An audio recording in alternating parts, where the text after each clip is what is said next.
Dans une nouvelle dimension en Ukraine, déclaration de Volodymyr Zelensky il y a quelques instants. La Russie prépare une série de nouvelles frappes pour détruire les infrastructures de l'Ukraine et pour accélérer la terreur de l'hiver. Ce sont des images de Kiev sous la neige. Ce sont ces millions d'Ukrainiens qui sont privés d'eau et d'électricité à l'échelle de ce très grand pays. Nous allons dans quelques instants être en direct à Kiev avec Vincent Amourski, qui est d'ailleurs le père de Cyril Amourski, qui est présent sur ce plateau. Petit mot d'abord sur ce moment précis de la guerre. Pierre Servan, ce que nous vivons là, c'est un cap parce que vraiment, ils veulent casser le moral des civils ukrainiens cette fois. Oui, ça fait des semaines que cela dure. Chaque fois que Poutine enregistre des revers militaires sur le terrain, chaque fois derrière, il y a souvent une menace nucléaire ou qui tourne autour d'armes de destruction massive, et puis punition de la population civile. Et là, ça s'est considérablement intensifié, même si les Russes ont consommé un grand nombre de missiles longue portée, de croisière, missiles sol-air ou sol-sol transformés. L'objectif, c'est vraiment de casser le pays, essayer de casser le moral des Ukrainiens. J'ai eu également une personne qui était à Kiev là, hier. Ça ne casse pas le moral, sauf que ça va conduire les Ukrainiens à vivre dans des conditions effroyables avec les températures qui vont monter. Donc c'est un crime de guerre, un crime contre l'humanité supplémentaire à mettre sur la liste des crimes du Kremlin.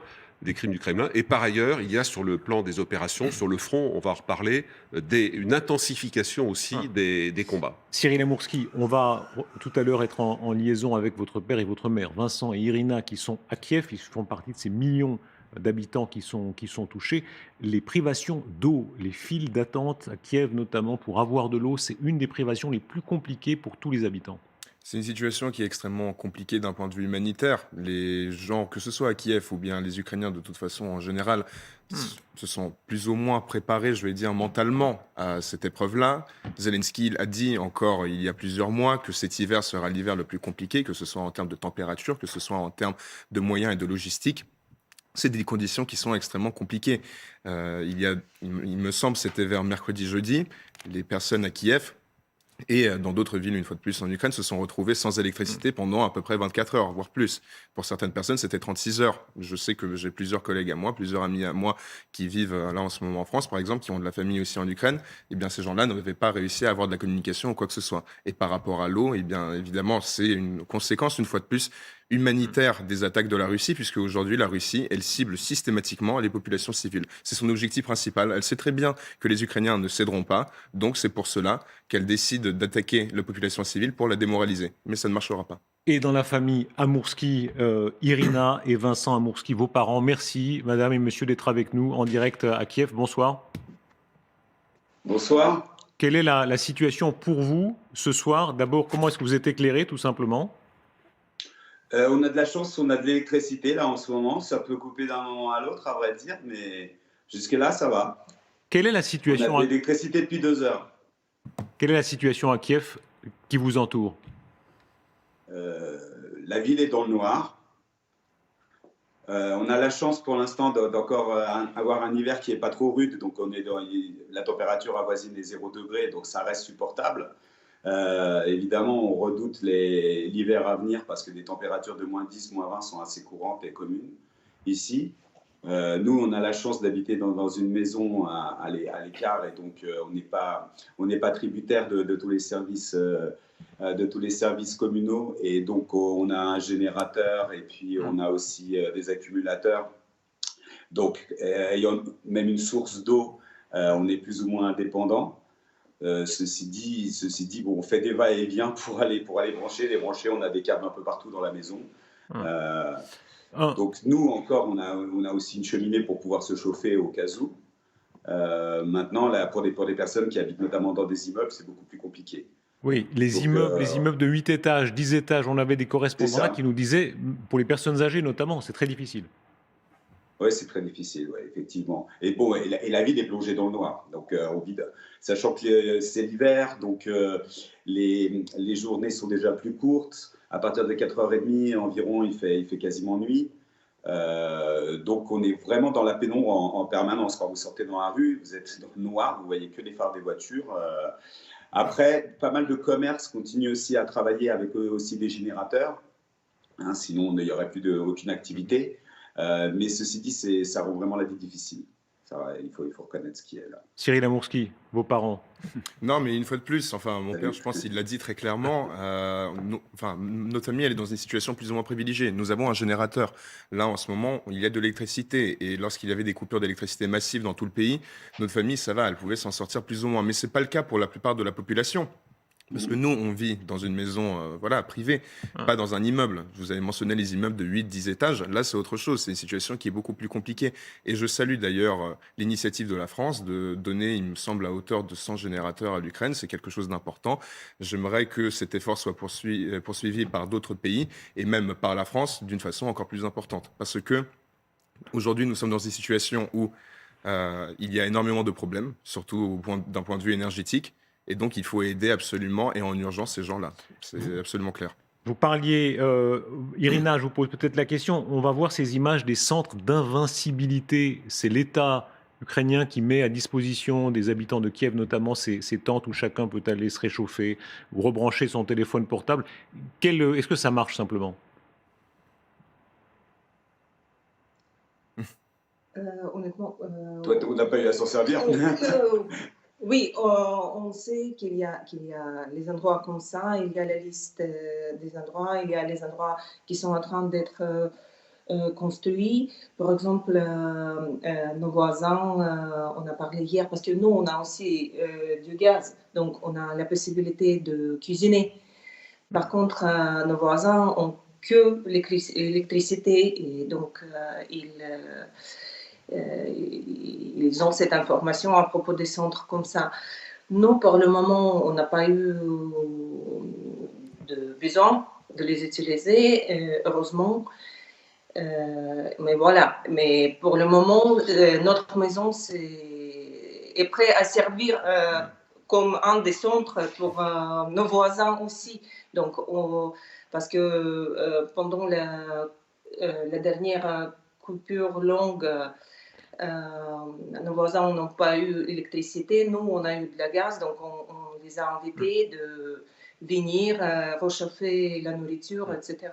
Donc, voilà. Ouais, tout le monde fait preuve d'énormément de solidarité. Mais les fameux points d'invisibilité, il y en a, si je ne m'abuse, il y en a un peu plus de 400 à Kiev qui fonctionnent. Donc les gens s'en servent, hein. De toute façon, comme je disais, beaucoup de personnes n'ont pas vraiment le choix, les personnes qui habitent dans des immeubles notamment. Il faut savoir que les coupures sont quand même très fréquentes maintenant. Si au début on avait des coupures qui étaient plus ou moins supportables, qui duraient 4 heures, maintenant on a de l'électricité 2 à 3 heures, 2 fois par jour à peu près. Un mot sur ce concert, ça a été un des moments les plus saisissants des dernières heures. Le concert, on joue du Bach à Kiev dans le noir absolu. Il y a seulement les lumières pour éclairer les partitions. Cette solidarité par la musique, cette résistance par la musique, Monsieur Amourski. La résistance partout. De toute façon, les Ukrainiens sont très résilients. C'est un peuple qui a énormément souffert de toute son histoire, qui a connu beaucoup de malheurs, mais comme vous voyez, qui est toujours là, qui se bat pour sa liberté. Et qui vaincra, nous n'en doutons pas. Merci beaucoup. Vous avez un message pour votre fils. C'est notre invité récurrent maintenant. On le sait, on est très content de pouvoir le voir. On espère bientôt le voir ici. On sait Je reviens dans 2 semaines, effectivement. Il va venir nous voir, mais en Ukraine, sans ayant l'intention de rester longtemps à Kiev, d'après ce que je sais.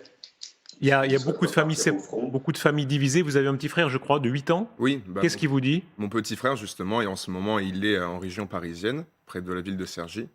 Et j'ai discuté avec lui la semaine dernière en lui demandant quelles sont ses intentions, comment il se sent, parce que l'une de nos idées en famille, c'était de peut-être le faire revenir vers le mois de janvier pour voir à quoi ressemblerait la situation au mois de janvier en termes de température, aussi par rapport à l'école française. Et pour l'instant, à ma connaissance, c'est les parents qui savent mieux, on n'a pas pris de décision à ce niveau-là, mais je lui ai demandé qu'est-ce qu'il en pense en fait de tout ça. Et Florian, donc mon petit frère, m'a dit, je lui ai dit, tu comprends qu'il fait froid, il y a des problèmes d'électricité, et la plupart de tes amis en ce moment, ils sont pas en Ukraine. dit moi, je m'en fiche, je veux revenir en Ukraine parce que c'est ma maison. Je veux être avec mes parents et je veux être à la maison. C'est très bien en France, c'est très bien d'avoir aussi de la famille en France, d'avoir des amis en France et d'être dans un calme absolu, contrairement à ce qu'on peut voir en Ukraine. Mais il a dit l'Ukraine, c'est ma maison, Kiev, c'est ma maison et je veux revenir absolument à la maison. Et pour moi, c'est encore un autre signe de la résilience ukrainienne. Voilà. Bon, Parce on- que on mon verra. petit frère est né en Ukraine. On verra ce que Mais il décident passera Irina Noël et Vincent. On vous Nouvel laisse An avec décider, on vous laisse sur discuter place. du Un sort. nouvel an ensemble. Merci et par avance, bon nouvel an commun à vous. Les images d'Ukraine, la difficulté, parce que là, on tombe sur la chance d'avoir de l'électricité pendant ce temps-là, mais il y a des opérations qui sont menées dans le noir. On en est là dans beaucoup d'hôpitaux. Tout à l'heure, Alona Shkroum, la députée ukrainienne, nous disait qu'il y a une centaine d'hôpitaux dans lesquels il faut opérer dans le noir. En termes de résistance d'une population, là, Pierre Servant, il ne faut pas s'y tromper. C'est quand même un talon d'Achille, évidemment. Évidemment, les hôpitaux, mais des choses très simples, dans les immeubles d'habitation, les personnes âgées qui habitent dans les étages. Pas d'électricité, pas d'ascenseur. J'étais en contact hier avec un Français qui est à Kiev, qui est le représentant d'une société américaine qui fabrique des batteries. Mais quand on pense à batterie, nous on pense à la batterie de voiture. Mais sa société fabrique des batteries qui peuvent alimenter en électricité un immeuble entier. Donc c'est tout à fait important. Et puis des bâtiments plus petits jusqu'aux batteries pour l'armée ukrainienne. Et c'est absolument vital. Et je pense qu'il faudrait que nous, Européens, les citoyens européens, on ait un élan aussi de mobilisation. Il y a beaucoup de choses qui sont faites pour aider les Ukrainiens. Et je pense qu'il faudrait avoir... je ne sais pas si je lance cet appel, etc., mais voir comment on pourrait... on avait eu jadis des élans de solidarité pour la Pologne, etc. Voir comment on peut contribuer. Déjà, chacun d'entre nous, on peut contribuer financièrement. Il y a des appels qui sont faits. Il y a des appels particuliers qui remontent du terrain, qu'on diffuse les uns et les autres. Samantha de Bandern en a diffusé par Twitter sur son compte. Mais voilà, mais je pense que voilà, il faut se sentir au plus près d'eux. Marianne Babiche, il y a cette image emblématique de la petite fille qui avait besoin d'un respirateur. Cette image qui a été sans doute le plus commentée. Oui, et c'est vrai, c'est pas un seul enfant qui dépend de ce système pour pouvoir respirer. C'est vraiment une situation catastrophique pour plusieurs hôpitaux qui n'ont pas encore de générateur d'électricité. Et c'est pas seulement dans la capitale, à Kiev, ma ville natale, Kherson, était depuis plusieurs semaines sans électricité, sans eau. Après la libération, plusieurs personnes ont dû quitter la ville pour aller dans des villes comme Kiev où il y a l'électricité au moins pendant 2-3 heures par jour. Et c'est vrai qu'il existe maintenant plusieurs initiatives, notamment par exemple le site United 24 qui était créé sous le soutien du président d'Ukraine Volodymyr Zelensky. Il y a également des organisations non gouvernementales comme par exemple Doc for Ukraine, ça s'écrit Doc 4 Ukraine, et c'est vraiment un réseau qui travaille avec des entreprises françaises. Et on fait les acheminements directement vers les hôpitaux en Ukraine pour aider avec les médicaments, pour aider avec tout ce qu'on peut, en fait, les sacs de couchage, etc. Donc c'est très, très, très important. L'Ukraine a vraiment besoin d'aide dans ce point. De façon très courte, j'allais tout simplement dire d'effectivement aller sur ce type de site pour soutenir l'Ukraine. J'ai reçu quelques messages de la part de Français qui étaient réellement touchés de voir ce qui se passe en ce moment en Ukraine. Donc si il y a des téléspectateurs qui sont intéressés et qui souhaitent aider l'Ukraine, parce qu'en ce moment c'est une question urgente, eh bien vous pouvez le faire grâce à ces sites effectivement, parce que c'est un risque réel en fait. On le voit avec cette image de cette petite fille. Cette image-là, pardon, on peut se retrouver dans des situations vraiment catastrophiques. Ça, c'est votre ville précisément. Cette image, elle est extraordinaire. C'est le moment où l'opération se déroule au générateur, dans votre ville de Kherson. Oui, c'est ma ville natale et ce n'est pas le seul cas. Il y a des cas presque tous les jours comme ça. Et c'est vrai, bravo à ces médecins qui arrivent à avoir d'autres moyens, qui arrivent même parfois à faire des choses manuellement qui étaient prévues de faire de manière un peu automatique avec les appareils. Mais c'est vrai que ça peut causer aussi la mort si jamais il n'y a pas d'électricité. Et c'est très, très grave. Et notamment à Kherson, il y a aussi des tirs qui continuent de la rive gauche. Par exemple, mes proches ont dû quitter la ville parce que justement les soldats ukrainiens leur ont dit qu'il faudrait quitter la rue où ils habitaient parce que c'était pas loin de la rivière et il y avait une jeune fille qui a été morte à cause de lance-mines juste sur cette rue. Et la situation dans les hôpitaux, c'est très très critique. Écoutez, Alona Shkroum, députée ukrainienne sur LCI, elle s'éclaire à la bougie. Elle est au centre de Kiev et elle a mis une bougie devant elle simplement pour pouvoir faire son direct. C'est assez difficile pour vous dire la vérité parce que les Russes, ils le font pas par accident, mais ils bombent les stations d'électricité et ils bombent les stations de connexion. Ça n'affecte pas le front, ça n'affecte pas l'armée, ça n'affecte pas les militaires, ça affecte que les personnes civiles. Et c'est-à-dire qu'on ne parle pas de n'avoir pas la lumière dans notre maison, mais on parle de n'avoir pas la lumière et l'électricité pour la chirurgie. On parle de chirurgie interrompue, pour les dialyses qu'on ne peut pas faire, pour toutes les opérations médicales qu'on ne peut pas offrir aux gens, et pour les ambulances qui ne peuvent pas venir. Et ça, c'est vraiment quelque chose d'acte terroriste. Oui, ça va être des conditions en plus qui seront de plus en plus difficiles au fur et à mesure que l'hiver deviendra plus rigoureux, d'autant que quand il n'y a plus d'électricité, ça pose, si les coupures durent trop longtemps, des problèmes d'approvisionnement en eau, puisqu'il faut des pompes pour acheminer l'eau jusque chez les gens, souvent aussi de chauffage, parce que même si on ne se chauffe pas à l'électricité, on a besoin d'électricité pour faire marcher les chaudières. Ce qu'on peut dire quand même, historiquement, c'est que même si la Russie espère démoraliser les Ukrainiens, personne n'a jamais gagné une guerre comme ça. Veut dire, on le voit dans l'histoire.